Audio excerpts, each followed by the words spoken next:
ಕನ್ನಡ ನಾಡು ಇದು ಕನ್ನಡಿಗರ ನಾಡಿಮಿಡಿತ. ಮತ್ತು ವಿಶೇಷವಾಗಿ ಅವರು ಕಳೆದ ಚುನಾವಣೆಯಲ್ಲಿ 23ರಲ್ಲಿ ಡಿಫೀಟ್ ಆದಮೇಲೆ ಕೂಡ ಆ ಜನರು ಏನು ಪ್ರೀತಿ ತೋರಿಸಿದ್ದಾರೆ, ಆ ಪ್ರೀತಿಗೆ ಮತ್ತು ವಿಶೇಷವಾಗಿ ಮಹಿಳೆಯರು ಯಾವ ಏರಿಯಾದಲ್ಲಿ ಹೋದರೂ ಕೂಡ ಅವ್ರ ಜೊತೆ ದೊಡ್ಡ ಸಂಖ್ಯೆಯಲ್ಲಿ ಬಂದು ಅವ್ರಿಗೆ ಬೆಂಬಲ ಕೊಟ್ಟಿದ್ರು.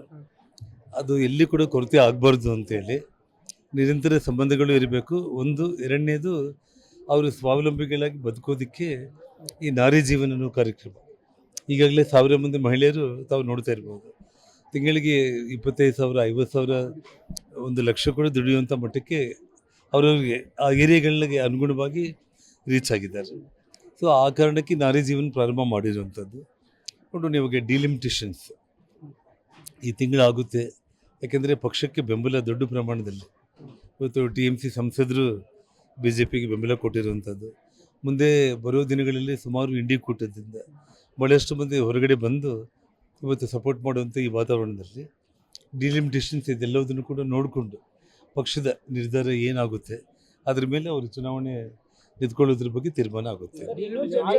ಅದೇ ಒಂದು ವಿಷಯ ಏನಂತಂದರೆ, ಇವಾಗ ಗಂಗಾವತಿ ಶಾಸಕನಾಗಿ ನಾನು ಯಾವುದೇ ಕಾರಣಕ್ಕೂ ಕೂಡ ಗಂಗಾವತಿ ಬಿಡೋ ಪ್ರಶ್ನೆ ಬರೋದೇ ಇಲ್ಲ. ಒಂದು ಮತ್ತು ಬಳ್ಳಾರಿ ರಾಜಕಾರಣ ಅನ್ನೋದು ಮಾತ್ರ ಅಲ್ಲ, ಸುಮಾರು ಒಂದು 7-8 ಜಿಲ್ಲೆಗಳಲ್ಲಿ ನಾನು ಓಡಾಡೋದ್ರಿಂದ ಅಥವಾ ಈವನ್ ಇನ್ಕ್ಲೂಡಿಂಗ್ ಬೆಂಗಳೂರು, ಕೋಲಾರ, ಚಿಕ್ಕಬಳ್ಳಾಪುರದಿಂದ ಹಿಡಿದು ಇಡೀ ರಾಜ್ಯದಲ್ಲಿ ಸುಮಾರು ಜಿಲ್ಲೆಗಳಲ್ಲಿ ನನ್ನಿಂದ ಆ ಅಭ್ಯರ್ಥಿಗಳಿಗೆ ಒಂದು 5,000 ಮತಗಳು ಸಿಗುತ್ತೆ ಅನ್ನುವಂಥ ನಂಬಿಕೆ ಪಕ್ಷಕ್ಕೆ ಇರುವಂಥ ಸಂದರ್ಭದಲ್ಲಿ, ನನಗೂ ವಿಶ್ವಾಸ ಇರೋ ಸಂದರ್ಭದಲ್ಲಿ, ವಿಶೇಷವಾಗಿ ಬಳ್ಳಾರಿ ಅನ್ನೋದು ನನ್ನ ಜನ್ಮಸ್ಥಳ ಮತ್ತು ರಾಜಕೀಯವಾಗಿ ಜನ್ಮ ಕೊಟ್ಟಿರುವಂಥ ಸ್ಥಳ ಕೂಡ ಇದು.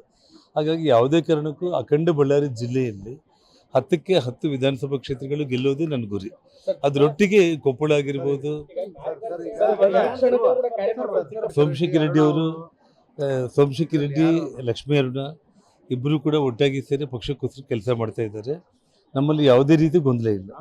ಇವತ್ತು ಸೋಮಶೇಖರ್ ರೆಡ್ಡಿ ಅವರೇ ನಾವು ಕಂಪಲ್ಸರಿಯಾಗಿ ಇವತ್ತು ಸೋಮಶೇಖರ್ ರೆಡ್ಡಿ ಅವ್ರಿಗೋಸ್ಕರ ಲಕ್ಷ್ಮೀ ಅರುಣ ಅವರು ದುಡಿತಾರೆ. ಲಕ್ಷ್ಮೀ ಅರುಣ ಅವರಿಗೆ ಒಂದು ವೇಳೆ ಮಹಿಳಾ ರಿಸರ್ವೇಷನ್ ಆಗುವಂಥ ಸ್ಥಿತಿ ಬಂತು ಅಂದರೆ ಸೋಮಶೇಖರ್ ರೆಡ್ಡಿ ಅವರು ದುಡಿತಾರೆ. ಇಡೀ ಕುಟುಂಬ ನಾವು ಒಂದಾಗಿದ್ದೀವಿ, ಅದರಲ್ಲಿ ಏನೂ ಕನ್ಫ್ಯೂಷನ್ ಇಲ್ಲ. ಸೊ ಬೇರೆ ಕ್ಷೇತ್ರಗಳಲ್ಲಿ ಅಭ್ಯರ್ಥಿಗಳ ಬಗ್ಗೆ ಈಗಿಂದನೇ ನಾವು ಒಂದು ಪ್ರಾಮಾಣಿಕವಾಗಿ ಪ್ರಯತ್ನ ಮಾಡ್ತೀವಿ. ಬಳ್ಳಾರಿ ರೂರಲ್ಲೂ ಇದೆ, ಕಂಪ್ಲಿ ಇದೆ.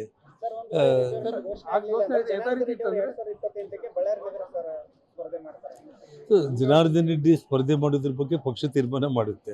ಮತ್ತು ನಾನು ಹಿಂದೆ ಒಂದು ಮಾತನ್ನು ಹೇಳಿದ್ದೆ, ನಾನು ಹೊಸಪೇಟೆಯಲ್ಲೂ ಕೂಡ ಮಾಧ್ಯಮ ಸ್ನೇಹಿತರಿಗೆ, ಹೊಸಪೇಟೆಗೆ ಅಭ್ಯರ್ಥಿ ಸರಿಯಾಗಿ ಯಾರೂ ಕೂಡ ಕಾಣ್ತಾ ಇಲ್ಲ. ಯಾರು ಅಂದರೆ ನಾನು ಕಮಲದ ಗುರುತು ಅಂತ ಹೇಳಿದ್ದೆ ನಾನು. ಸೊ ಇಡೀ 224 ಕ್ಷೇತ್ರಗಳಲ್ಲಿ ಕಮಲನೇ ಅಭ್ಯರ್ಥಿಯಾಗಿರುತ್ತೆ. ಫೇಸ್ ಯಾರು ಅಂತೇಳಿ ಪಾರ್ಟಿ ತೀರ್ಮಾನ ಮಾಡುತ್ತೆ.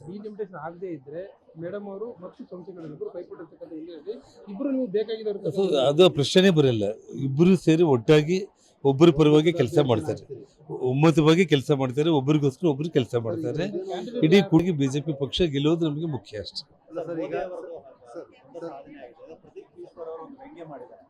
ಮೆಲೋಡಿಗೆ ಹೋಗಿ ಬರೀ ಚಾಕ್ಲೇಟ್ ಕೊಡೋದು ಇದೇ ಆಯಿತು ಹೊರತಾಗಿ ಒಂದು ಅಭಿವೃದ್ಧಿ ಕೆಲಸಗಳಾಗಲಿಲ್ಲ, ಒಂದು ಜಾಬ್ ಕೊಡುವಂಥ ಕೆಲಸ ಮಾಡಲಿಲ್ಲ, ಬರೀ ಇದೇ ಓಡಾಟ ಮಾಡ್ತಾ ಇದ್ದಾರೆ. ಅವರಿಗೆ ನೋವೇನಂತಂದರೆ, ರಾಹುಲ್ ಗಾಂಧಿಗೆ, ಪ್ರಿಯಾಂಕಾ ಗಾಂಧಿ ಅವರಿಗೆ ಕನಿಷ್ಠ ಅಂದರೆ ಈ ದೇಶದಲ್ಲಿರುವಂಥ ಒಬ್ಬ ಸಣ್ಣ ಹುಡುಗ ಕೂಡ ಚಾಕ್ಲೇಟ್ ಕೊಡೋ ಪ್ರಯತ್ನ ಮಾಡ್ತಾ ಇಲ್ಲ. ಸನ್ಮಾನ್ಯ ನರೇಂದ್ರ ಮೋದಿಜಿ ಅವರಿಗೆ ಇಡೀ ಪ್ರಪಂಚನೇ ಅವರಿಗೆ ಅವ್ರನ್ನ ಸ್ವಾಗತ ಮಾಡ್ತಾ ಇದೆ. ಇಡೀ ವಿಶ್ವನೇ ಅವ್ರನ್ನ ಬಲಿಷ್ಠವಾದ ದೇಶ, ಮೋದಿ ಬಲಿಷ್ಠವಾದ ನಾಯಕ ಅಂತೇಳಿ ಅಪ್ರಿಷಿಯೇಟ್ ಮಾಡೋ ಸಂದರ್ಭದಲ್ಲಿ ಕೆಲವೊಂದು ಜೋಕರ್ಗಳ ಮಾತು ನಾವು ಕೇಳೋ ಅವಶ್ಯಕತೆನೇ ಇಲ್ಲ.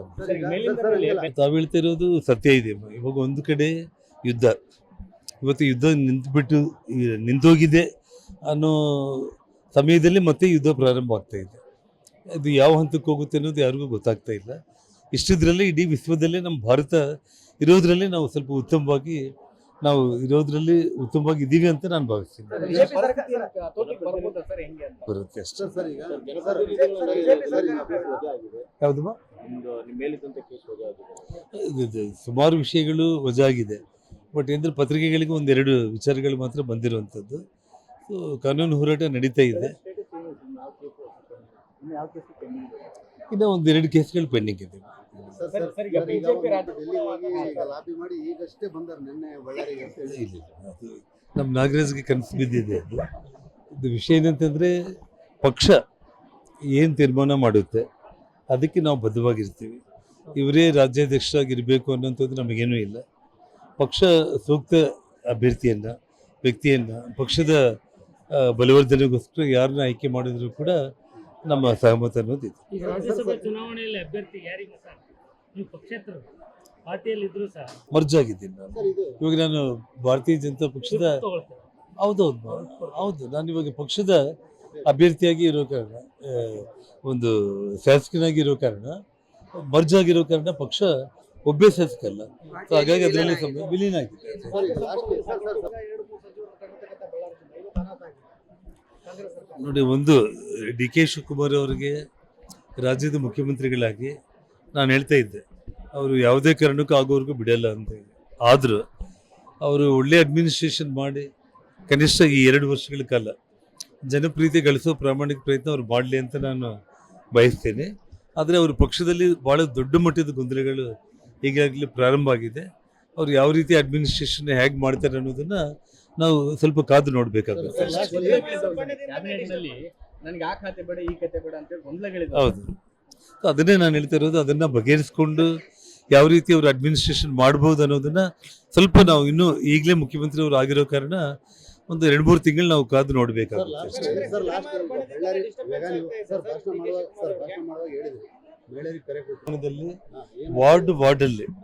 ವಾರ್ಡಲ್ಲಿ ಕೂಡ ಡ್ರಗ್ ಮುಕ್ತ ಬಳ್ಳಾರಿಯನ್ನು ಮಾಡೋದಕ್ಕೆ ನಾನು ಬರೋ ತಿಂಗಳಿಂದಾನೇ ನಾವೆಲ್ಲರೂ, ಸೋಮಶೇಖರ್ ರೆಡ್ಡಿ, ಶ್ರೀರಾಮುಲು, ನಾನು, ಲಕ್ಷ್ಮೀನಾರಾಯಣವ್ರು, ನಾವೆಲ್ಲರೂ ಕೂಡ ಸೇರಿ ವಾರ್ಡಲ್ಲಿ ಕೂಡ ಜನಗಳಲ್ಲಿ ಒಂದು ಜಾಗೃತಿ ಮೂಡಿಸುವಂಥ ಒಂದು ಕೆಲಸಕ್ಕೆ ಮುಂದಾಗ್ತೀವಿ. ಸೊ ಮಕ್ಕಳನ್ನು ಜಾಗೃತವಾಗಿ ನೋಡಿಕೊಳ್ಳುವಂಥ ಒಂದು ಕೆಲಸಕ್ಕೆ ಮುಂದಾಗಬೇಕು. ಇಲ್ಲಾಂದರೆ ಇವಾಗ ನಾವು ಕೇಳ್ತಾ ಇರೋದು ನಿಮಗೂ ಗೊತ್ತಾಗ್ತಾ ಇರುತ್ತೆ, ನಮಗಿಂತ ಜಾಸ್ತಿ ನಿಮಗೆ ಇದು ಇನ್ಫಾರ್ಮೇಷನ್ ಇರುತ್ತೆ. ತುಂಬ ಹೆಚ್ಚಾಗಿ ಇಡೀ ಬಳ್ಳಾರಿ ಇವತ್ತು ಅಸ್ತವ್ಯಸ್ತವಾಗಿಬಿಟ್ಟು ಯುವಕರೆಲ್ಲರೂ ಕೂಡ ಇವತ್ತು ಎಲ್ಲಿ ನೋಡಿದ್ರೆ ಅಲ್ಲಿ ಡ್ರಗ್ ಅಡಿಕ್ಟೆಡ್ ಆಗಿಬಿಟ್ಟು, ನಾವು ಏನು ಮೊನ್ನೆ ನೋಡಿದ್ದೀವಿ, ಒಂದು ಕನಗಿರಿ ಕ್ಷೇತ್ರದಲ್ಲಿ ಒಬ್ಬ ಯುವಕ ತಂದೆಯೇ ಪ್ರಾಣ ಕಳ್ಕೊಬೇಕಾಯಿತು. ಅಂಥ ಘಟನೆಗಳು ಇನ್ನು ಎಷ್ಟು ಆಗ್ಬೋದು ಅನ್ನೋಂಥ ಒಂದು ಭಯದ ವಾತಾವರಣ ಈಗಾಗಲೇ ಇಡೀ ನಮ್ಮ ರಾಜ್ಯದಲ್ಲೇ ಸೃಷ್ಟಿಯಾಗಿದೆ. ಅಟ್ಲೀಸ್ಟ್ ನಾವು ನಮ್ಮ ಭಾಗದಲ್ಲಾದರೂ ಜನರನ್ನು ಜಾಗೃತಿ ಮಾಡೋ ಕೆಲಸ ನಾವು ಮಾಡಬೇಕು. ಸಮಗ್ರ ಸುದ್ದಿಗಳಿಗಾಗಿ ತಪ್ಪದೆ ನೋಡಿ ಕನ್ನಡ ನಾಡು ವಾಹಿನಿ. ಸಬ್ಸ್ಕ್ರೈಬ್ ಮಾಡಿಕೊಳ್ಳಲು ಕೂಡಲೇ ಪಕ್ಕದಲ್ಲಿ ಕಾಣುವ ಬೆಲ್ ಐಕಾನ್ ಕ್ಲಿಕ್ ಮಾಡಿ ನೋಟಿಫಿಕೇಶನ್ ಪಡೆಯಿರಿ.